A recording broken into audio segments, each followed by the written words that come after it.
तो अब हम आपसे बात करते हैं एमपी स्पेशल जो है, इस एमपी स्पेशल करंट अफेयर्स को लेकर, क्योंकि ये थोड़ा सा कम मिलता है MP special current affairs. Plus इसमें जो पीटी है, इस पीटी के फैक्ट को भी हम कवर करते हैं, पीटी के फैक्ट को भी कवर करते हैं। तो चलिए शुरू करते हैं आज की कहानी को। उससे पहले आपके लिए आरंभ 11.0 है, इस बैच का हिस्सा बनिए। ये कोड यूज़ कीजिए GRS लाइव, मैक्सिमम डिस्काउंट आपको मिल रहा है। गोल्ड है, इसकी वैलिडिटी 2 साल है और ये इतने में आपको मिल जाएगा।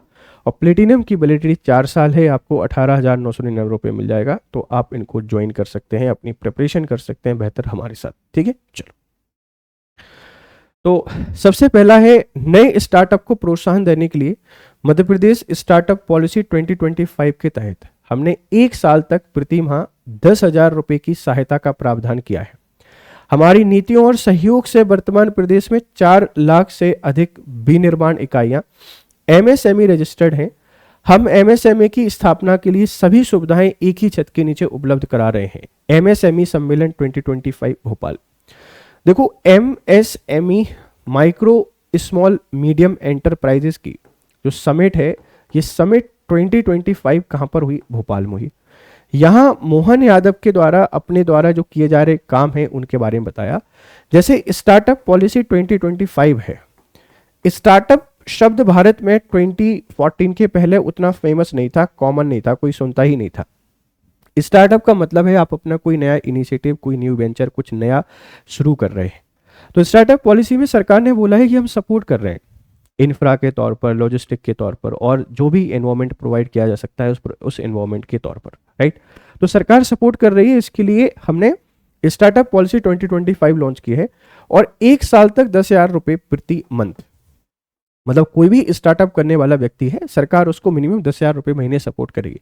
अब 10,000 रुपये बहुत ज़्यादा नहीं होते हैं, लेकिन जब हमारे पास चैलेंजेस चल रहे होते हैं किसी भी चीज़ को रन करने में, वहाँ 5-10 हज़ार की मदद हो जाती है तो वो भी बहुत होती है, ठीक है। तो इस बात को ध्यान रखना। तो स्टार्टअप्स के लिए सपोर्ट कर रही है सरकार, ठीक है, ठीक है, सपोर्ट कर रही है।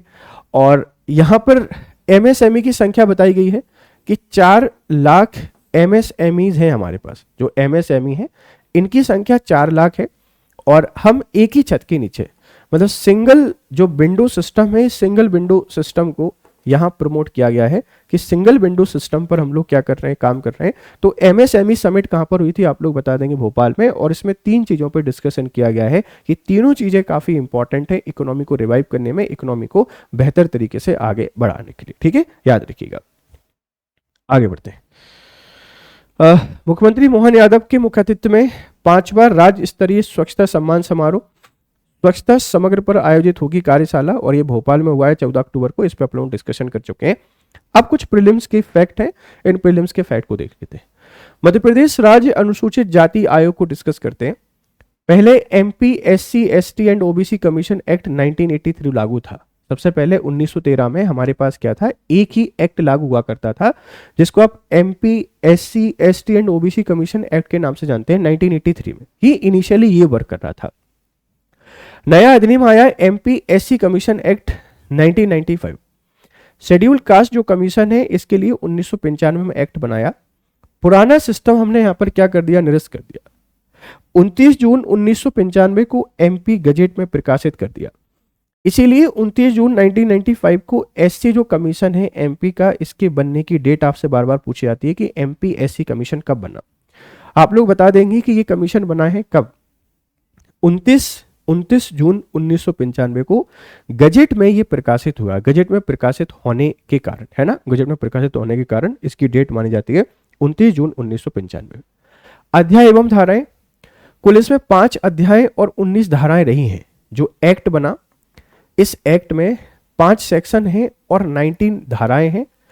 अधिनियमन, भारत गणराज्य के 46वें वर्ष में मध्य प्रदेश विधानमंडल द्वारा इसको पारित किया गया। enacted by Madhya Pradesh legislature in the 46th year of the Republic of India। गठन, आयोग का गठन 29 जून 1995 को धारा 3 के अंतर्गत किया गया। तो MP जो शेड्यूल कास्ट एक्ट है, ये शेड्यूल कास्ट एक्ट 1995 का है।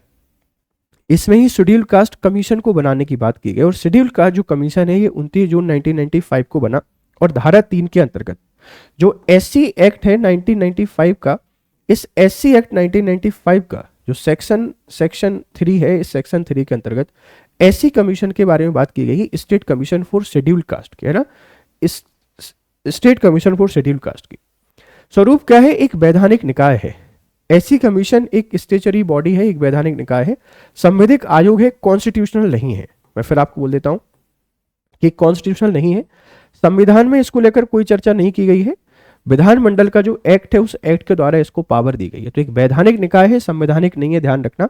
हाँ, लेकिन national commission for scheduled caste यह एक कॉन्स्टिट्यूशनल बॉडी है। कॉन्स्टिट्यूशनल 338 के अंतर्गत, 338 के अंतर्गत एक संवैधानिक निकाय है, लेकिन राज्य वाला कैसा है? एक स्टेटरी बॉडी है, एक वैधानिक निकाय है।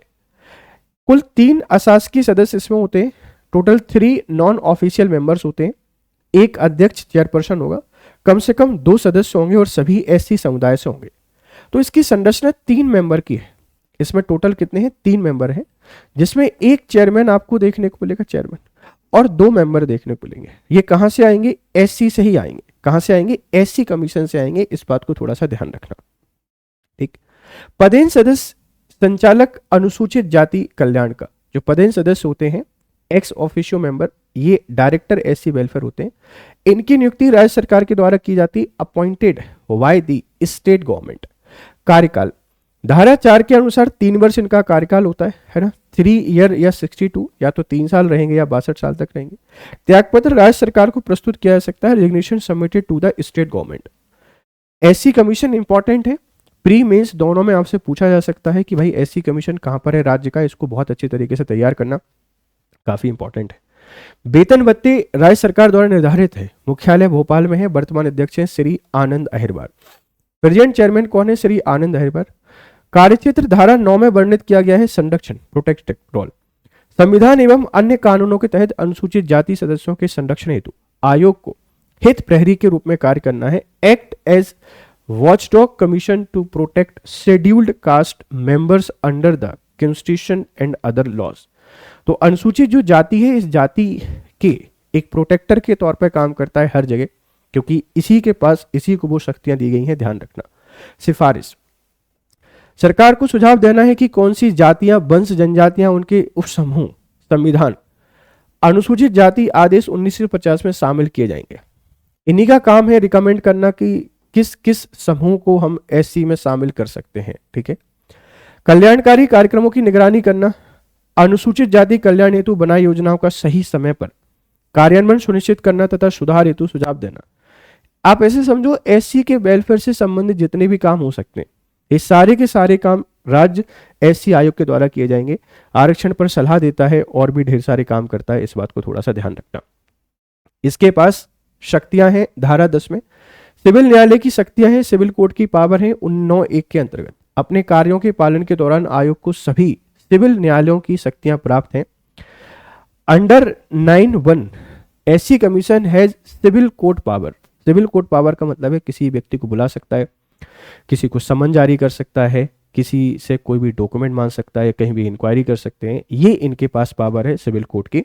समन एवं परीक्षा, किसी व्यक्ति को समन करना, हाजिर करना, शपथ पर उसकी परीक्षा लेना, दस्तावेज प्रस्तुत करना, किसी दस्तावेज को प्रस्तुत करने या पेश करने की अपेक्षा करना, ये सारे काम इसके द्वारा किया जा सकता है, ठीक है, ध्यान रखना। तो काफी इंपॉर्टेंट कमीशन है जो अनुसूचित जाति आयोग है। मध्य प्रदेश अनुसूचित जाति सलाहकार मंडल, MP scheduled caste advisory council, संविधान के अनुच्छेद 244(1) के तहत यह बनाया गया है। Formed under article 2441 of the constitution. मुख्य उद्देश्य है राज्य में अनुसूचित क्षेत्रों के प्रशासन पर सुझाव देना। Main purpose to provide suggestion on administration of scheduled areas in the state. जो अनुसूचित क्षेत्र हैं, इन क्षेत्रों पर सलाह देना है। संरचना, अध्यक्ष होते हैं मुख्यमंत्री, उपाध्यक्ष, वाइस चेयरमैन, अनुसूचित जाति कल्याण विभाग के मंत्री। कुल सदस्य, टोटल मेंबर इसमें 25 होते हैं। ये मध्य प्रदेश अनुसूचित जाति सलाहकार मंडल है। मध्य प्रदेश अनुसूचित जाति सलाहकार मंडल है, जनजाति नहीं है, जाति सलाहकार मंडल है। और इस मंडल का गठन किया जाता है संविधान के अनुच्छेद 244(1) के तहत। मुख्य उद्देश्य है राज्य में अनुसूचित क्षेत्रों के प्रशासन पर सुझाव देना। Main purpose to provide suggestion on administration of scheduled areas in the state. अध्यक्ष होते हैं मुख्यमंत्री, उपाध्यक्ष होते हैं अनुसूचित जाति कल्याण विभाग के मंत्री, और कुल 25 सदस्य इसमें होते हैं। ठीक है, इसका पर्पस होता है अनुसूचित जाति के जो हित हैं इन हितों की रक्षा करना, इस बात को ध्यान रखना। तो ये एक इंपॉर्टेंट स्टैटिक फैक्ट से थोड़े से लंबे हुए, आपको थोड़ा लगा होगा कि सर काफी लंबा हो गया, पर हमें इन सब के बारे में जानना जरूरी है, जो आपकी प्रीलिम्स की प्रिपरेशन में काफी हेल्प करते हैं, ऐसा मैं मान के चल रहा हूं। ठीक है, चलिए